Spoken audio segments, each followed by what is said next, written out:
Arabia sepertinya tidak akan pernah lepas dari kehidupan padang pasir. Gurun-gurun tandusnya menuntut pola hidup kreatif dan menghadiahi penghuninya kebebasan.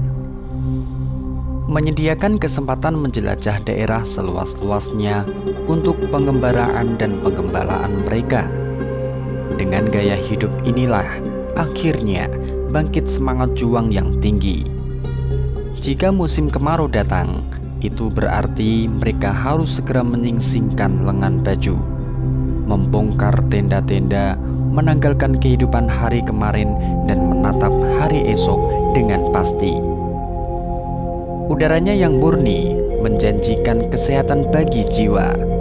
Keterpisahan mereka dari pergaulan menjadikan penghuni padang pasir itu mampu menjaga kemurnian dan kefasihan bahasa nenek moyangnya.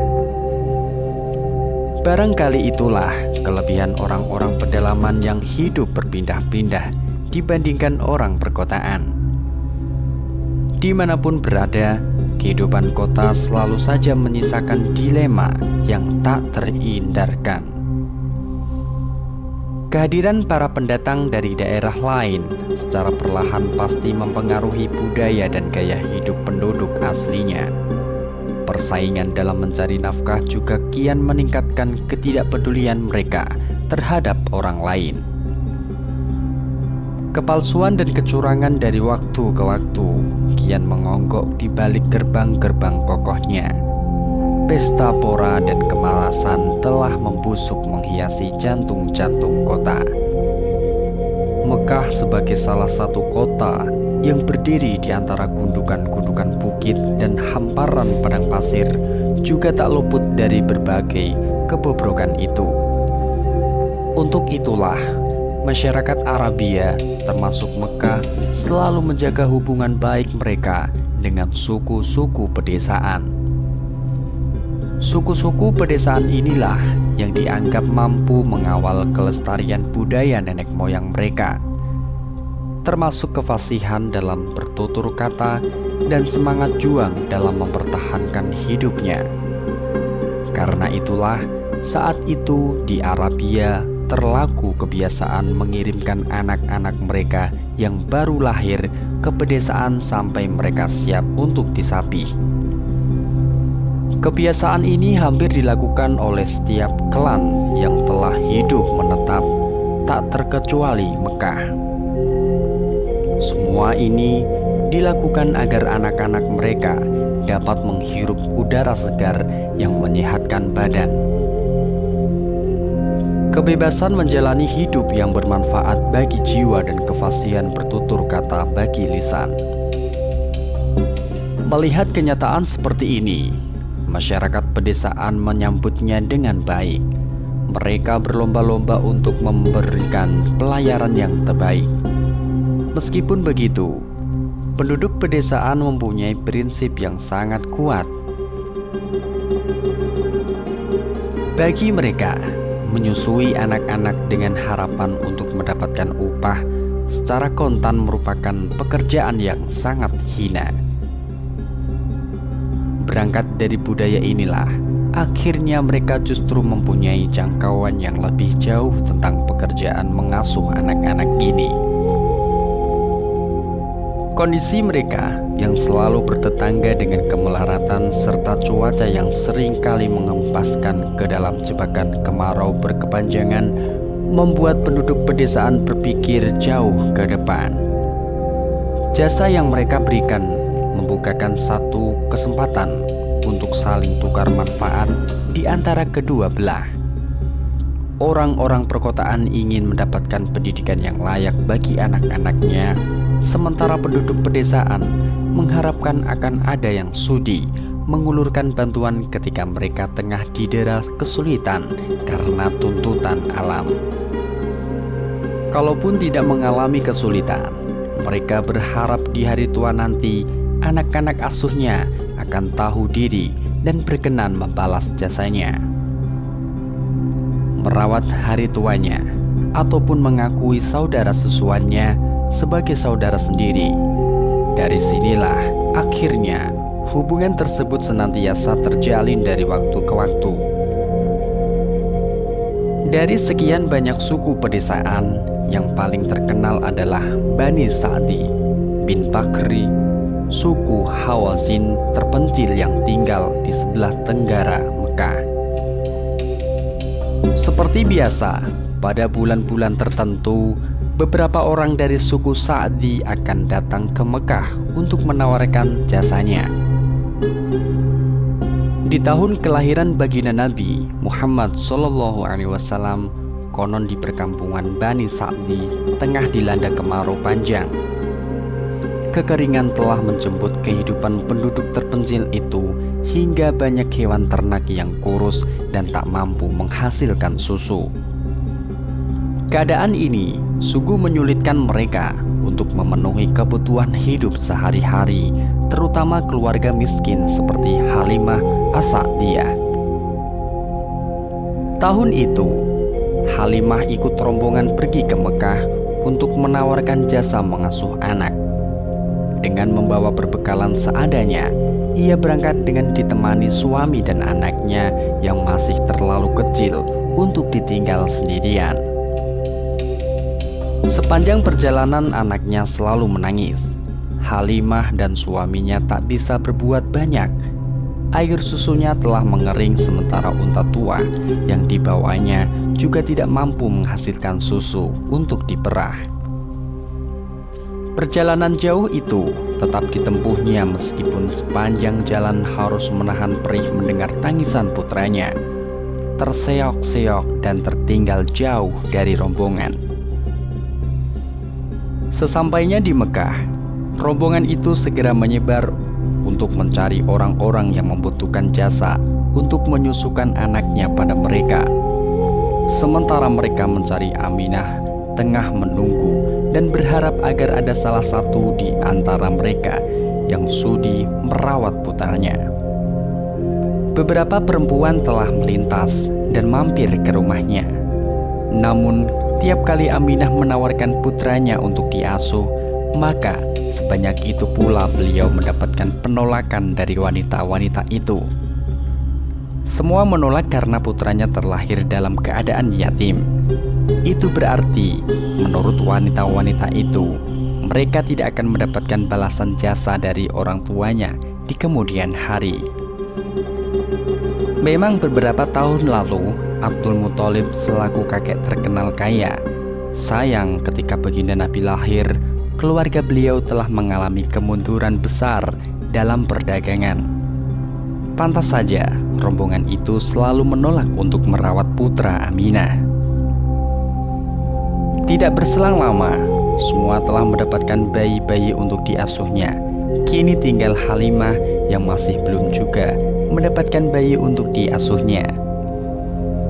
Pada awalnya, ia juga telah ditawari untuk mengasuh cucu Abdul Muthalib, namun ia pun menolak seperti yang lain.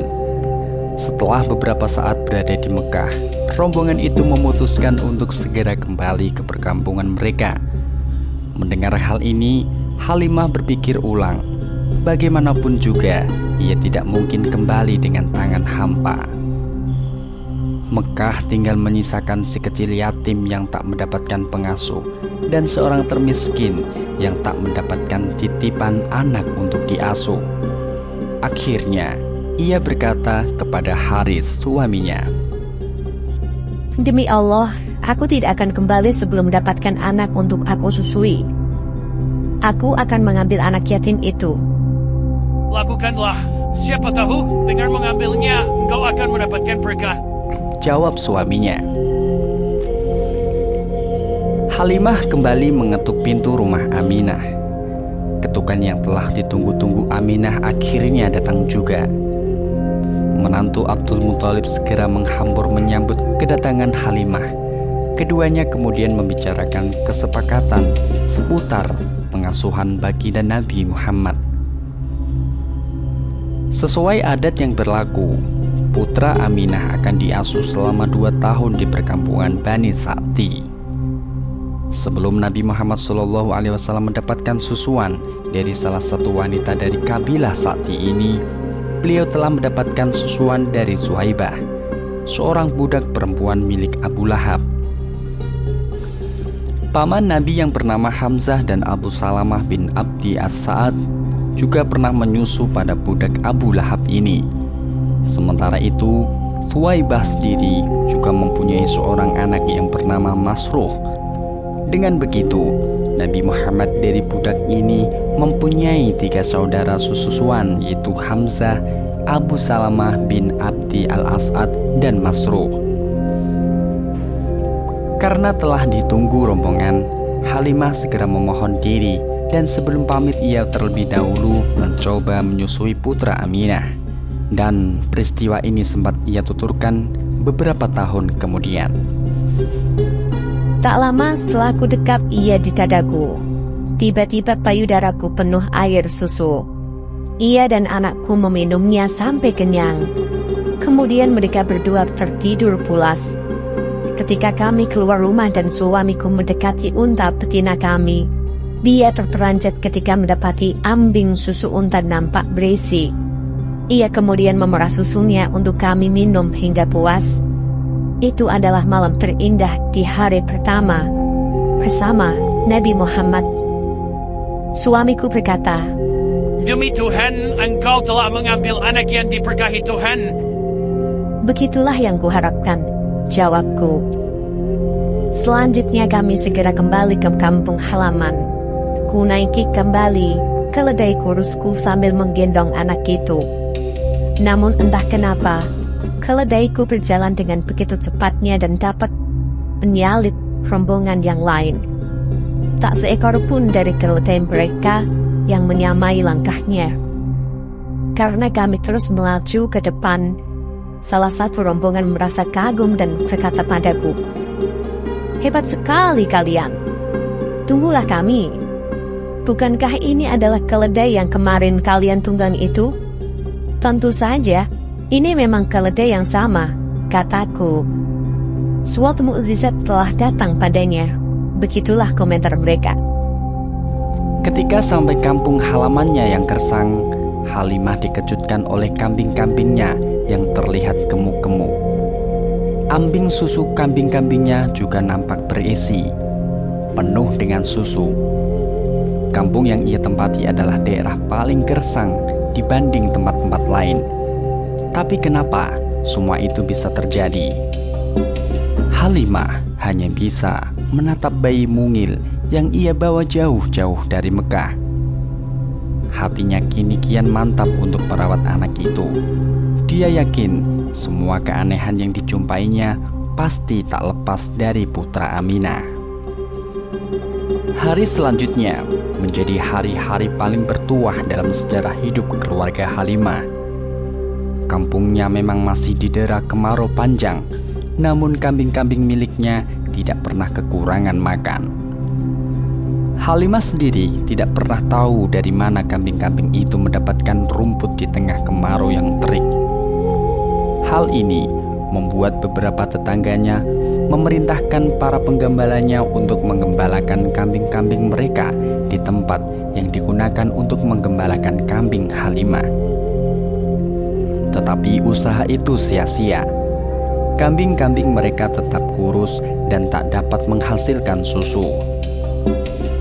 2 tahun kemudian, dengan berat hati, Halimah sekeluarga kembali pergi ke Mekah untuk mengantarkan Nabi Muhammad SAW ke pangkuan ibundanya. Perkembangan putra Aminah yang sangat pesat membuatnya jatuh hati untuk terus mengasuhnya. Di samping itu, Halimah sadar betul kalau kehadiran Nabi Muhammad SAW benar-benar telah membawa berkah tak terkira ke dalam keluarganya. Maka ketika mereka tiba di hadapan Aminah, Halimah mengutarakan semua keinginannya itu. "Relakanlah anak ini bersamaku hingga ia tumbuh lebih besar. Aku khawatir dia akan terkena wabah penyakit yang menjalar di Mekah," bujuk Halimah. Setelah mempertimbangkan beberapa hal, akhirnya Aminah berkenan untuk melepas kembali putranya. Apalagi wabah yang saat itu menjalar di Mekah belum juga reda. Jadi ada baiknya membiarkan Nabi Muhammad SAW untuk hidup di alam bebas dengan udara yang lebih segar. Sekali lagi, Halimah mendapatkan kesempatan mengasuh putra Aminah dan seisi keluarganya menyambutnya gembira.